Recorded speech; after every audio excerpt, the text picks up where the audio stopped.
Hello everyone. Today just going to have an update on Jabbo's Minimoog for you. I finally got some parts in that I've been waiting on. I done a little research on some of his problems, and it took me a little while to find the parts I liked. But what he had is he had some trim pots in this thing, or some potentiometers that were basically taken apart at some point by another tech, and when they were put back together they glued them together, and I could not get them open. And the only way to open them was to damage them, which I didn't want to do. So anyway, I removed one of his old ones here, and this is one of the bad ones. I didn't try to open this one up, but I don't even know if you can see it on camera or not, but inside this crevice you can see where somebody put like super glue or something, and you bend these flanges out and you just can't get this guy open. So what I did is I did some research, and I found some that work very well. They're made by Honeywell. They're 2-watt potentiometers, just like the original. These are 5Ks, just like the original. The shaft length is a little longer, as you can see. I don't know if you can see that on camera or not. It's kind of hard doing this one-handed. It's a little longer, but you also got a longer thread pattern. So what that allows you to do is actually put something behind it.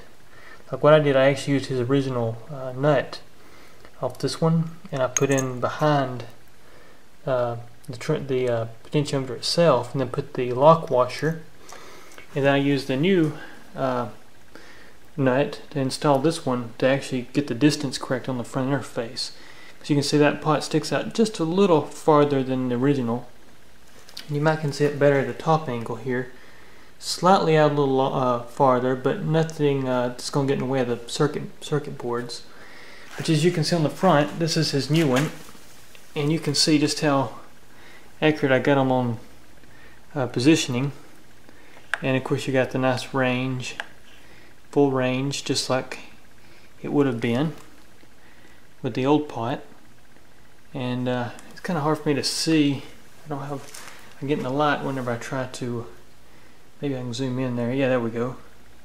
You can see just how close I got it to the original on that. And I hadn't tried this pot out yet because I just installed it, but as soon as I try it out and make sure it actually tracks like the original, then we'll know for sure if this is a good part. But I mean, it should. It's got the same linear response, so everything like the original, so it should be okay. But once again, you turn these things and the frequency will just be all over the place. It's very unstable, and so I'm taking care of the problem not by using new old stock parts, but by using something new that's not going to, break down on you because it's, old. So in this case, this is kind of one of those modernization steps to make this thing a little better, and keeping it as close to original spec as I can. So I think this is a good way to go, because honestly, I paid, these pots are about $15 each, and you might can find them cheaper at other places. I bought these from Mauser. But these are about $15 each.